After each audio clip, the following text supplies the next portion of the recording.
Okay, so we are back again, and we are now up to mutate, which is the fifth of the sections on dplyr that I want to talk about.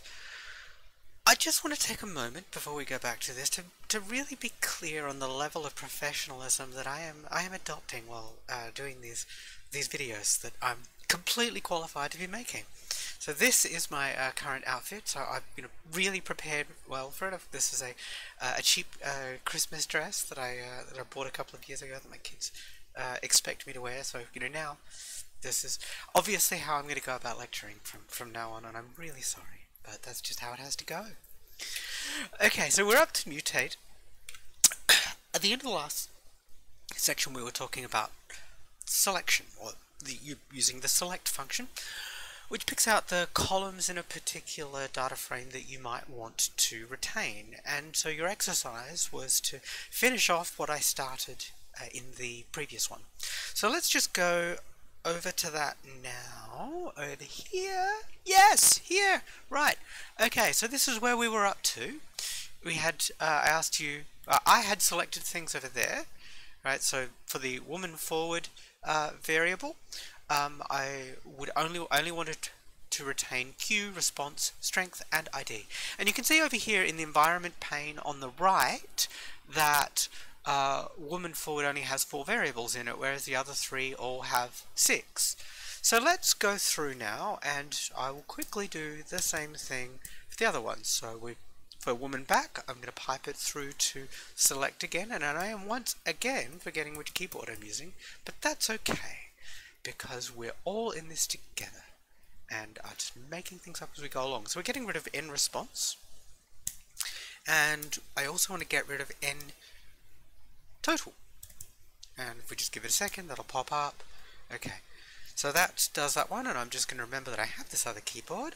Pop down over here, go Control-Shift-M is my fancy way of getting a pipe, so it's a shortcut key for bringing up the pipe, which I will start trying to use a little bit more often, because it can be quite handy as a way of just improving your workflow. So here we go select, and this time I will kind of go Q,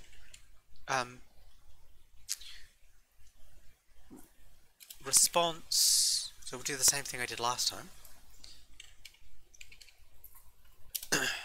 What else was there? Strength and ID. So before, okay, so this is, I'll save this. I'll run this without doing the last one. So I'll go Control-Shift-S, and it runs everything for me. Let's just clear that screen and have a look at. Okay, so let's just pick one of them that I've just done. Man forward. Okay, so man forward has Q, response, strength, and ID as the variables that are retained. Now, one of the things I want you to notice is that there's a pattern to the variables that I've gotten rid of, right? So I got rid of the variables that started with n underscore. So just to show you a little bit of the fancier things you can do with select, let's go back and do something that I didn't show you last time. So we go over here, Control-Shift-M to bring up my pipe operator, hit enter, and then I'm going to go select, and instead of doing what I did before, which was just listing off the ones I wanted to do, I want to go pick the ones that starts with, and oh, look at that, there's a function called starts with, right? And then all I have to do is this, starts with n underscore. If I do that on its own, it's going to keep only those ones that start with n underscore. So I'll just show you this, or run that little section on its own, and you can see in the output that has just kept those 2 variables, which is nice, but that's the exact opposite of what I want it to do. I want to drop those 2. So I go back over here to my code, and if I just go minus, now we've got, is that a minus or an equals? I cannot tell from here. I think it's an equals. Minus, there we go. So select everything except, that's the easiest way to think about the minus is, select everything except those variables that start with, whose names start with n.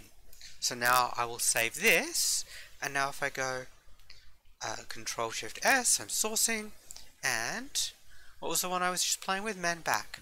So man BCK is okay, and so as you can see, there we go. It's kept the same 4 columns: so Q, response, strength, and ID.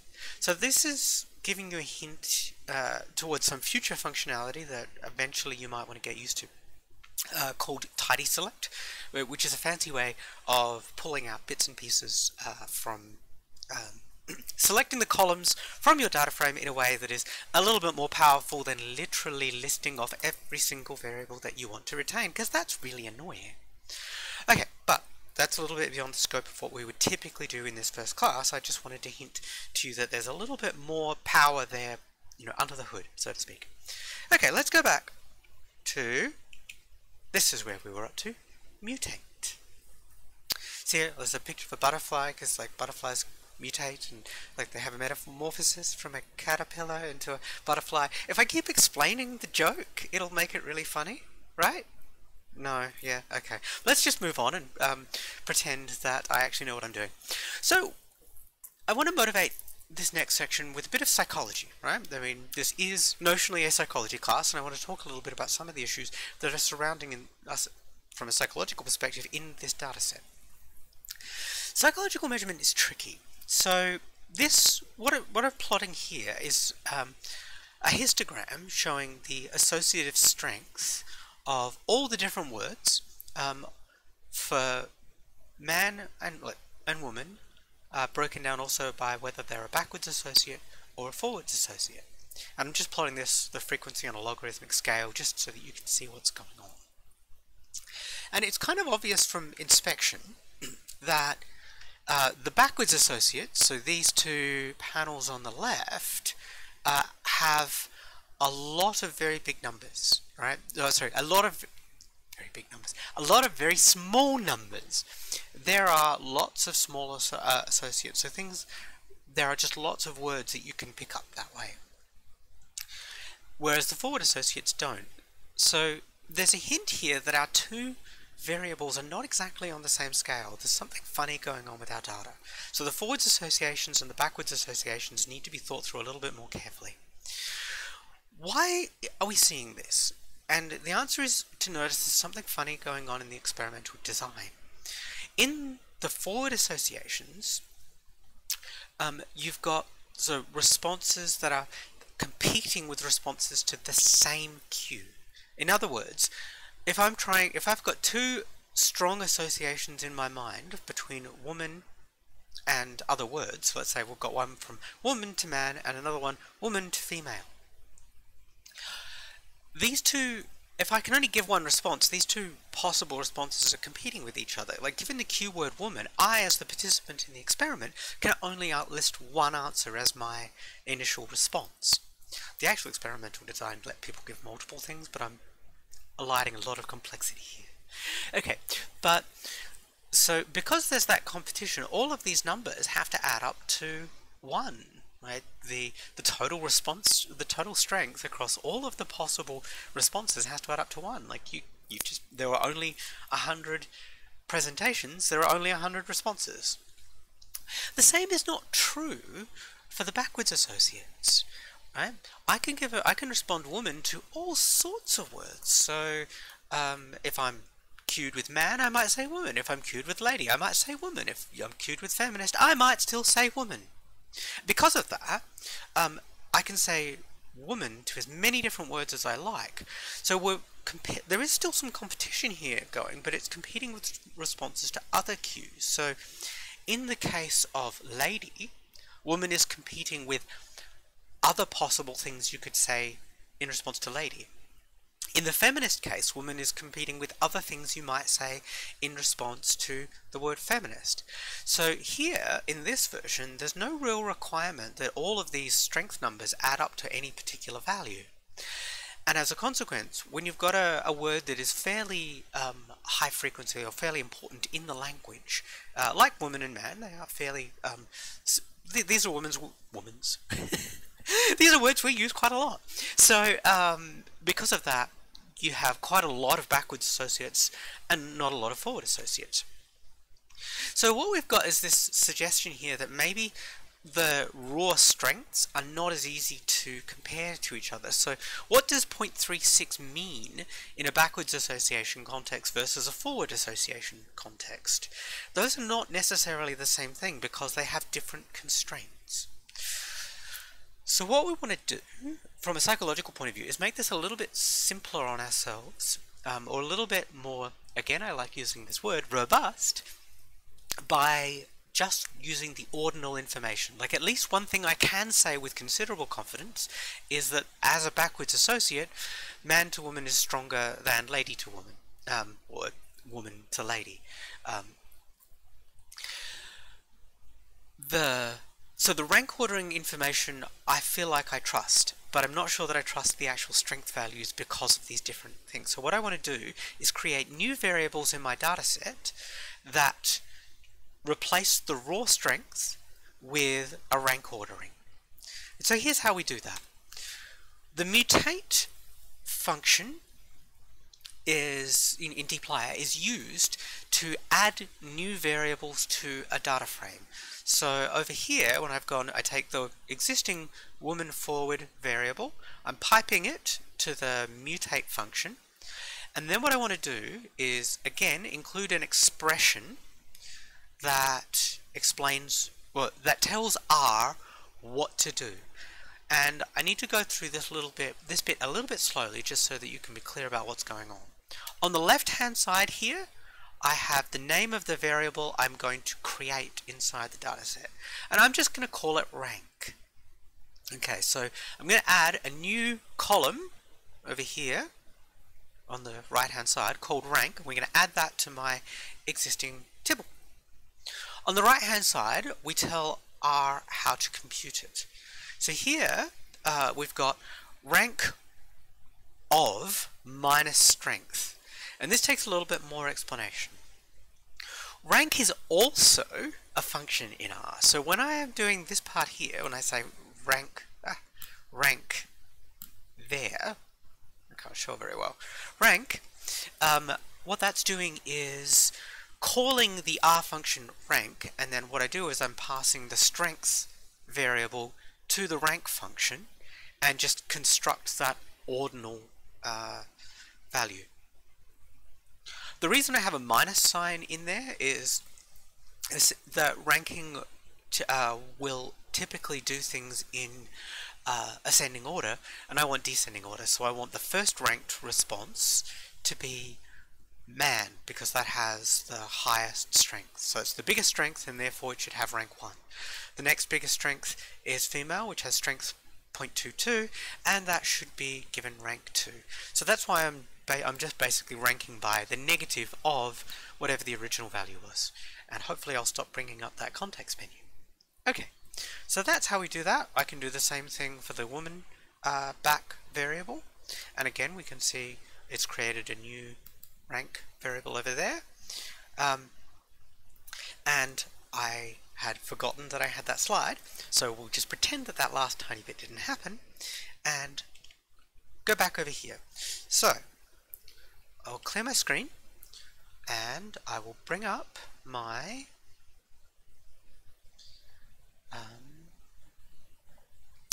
I'll do it over here I'm going to edit the woman back variable, so Control Shift M to give me my pipe. So we're now going to go mutate, and what did I say I was going to do? I was going to create a new variable called rank, not ramp. Rank equals rank of minus strength. Okay, so what I'll just do quickly is grab this section of code and go Control Enter to run just that bit, and as you can see, what that's done is added the rank column over here, which is that's the variable that I'm going to want to play around with later on. Cool. However, it is often the case that we need to add more than one variable to a data set. So what I really want to do is, in preparation for something later on, what I want to be able to do is keep track of what type of association this is.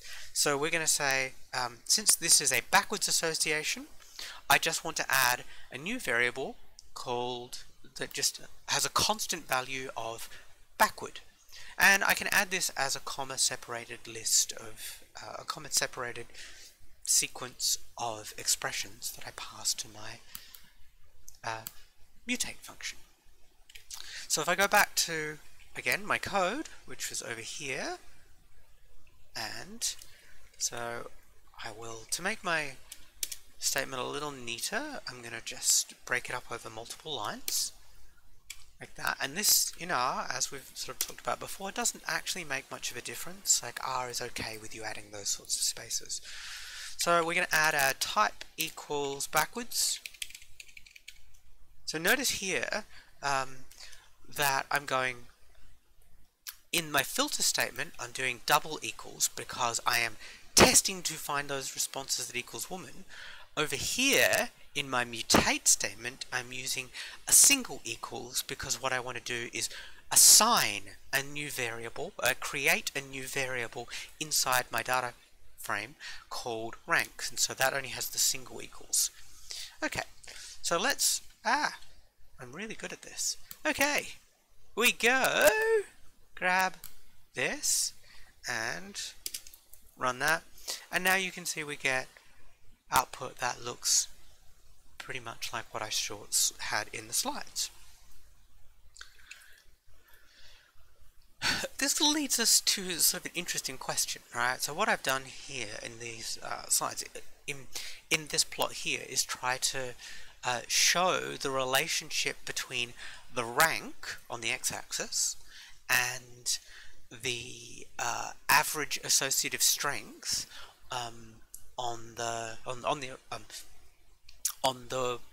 y-axis. And what you can kind of tell, the thing I want you to take from this is, I thought I had extra words in there, I don't. What I want you to take from this is that the two curves that you're seeing, backwards here on the left and forward here on the right, have the same shape, but they're shifted up and down a bit. So my intuition based with this from a data analysis point of view is to think that the ranking information is probably pretty stable. So I'm going to use rank for my subsequent analyses. But as a general rule, when doing exploratory data analysis or any other kind of data analysis, to be honest, it is useful to check, to try different ways of analyzing the data. If you try and make a whole bunch of what seem like arbitrary choices, like whether to use rank or strength, and you get vastly different answers, then you've got a strong hint that your data analysis is not going to be robust. If, on the other hand, you get roughly the same answer no matter how you choose to try to investigate the same question, then you've probably got something that is robust, and that's an important thing to be able to get out of your data analysis. So, this brings us to another exercise. Open, predictably, exercise dplyr 05. And now what I want you to do is mutate the datasets, the 4 datasets that we've got, to include 4 new variables. So we're now, I'm giving you a bigger task than what I've shown you in the slides. So we've got to add rank, just like I have shown you. You need to add type, just like I've shown you, and that would be forward if it's a forward associate, or backward if it's a backward associate. You then have to have. The third thing to add is going to be word. That's going to be another variable to add, and depending on what word is doing this, so which data set you've got, that's going to be either man or woman.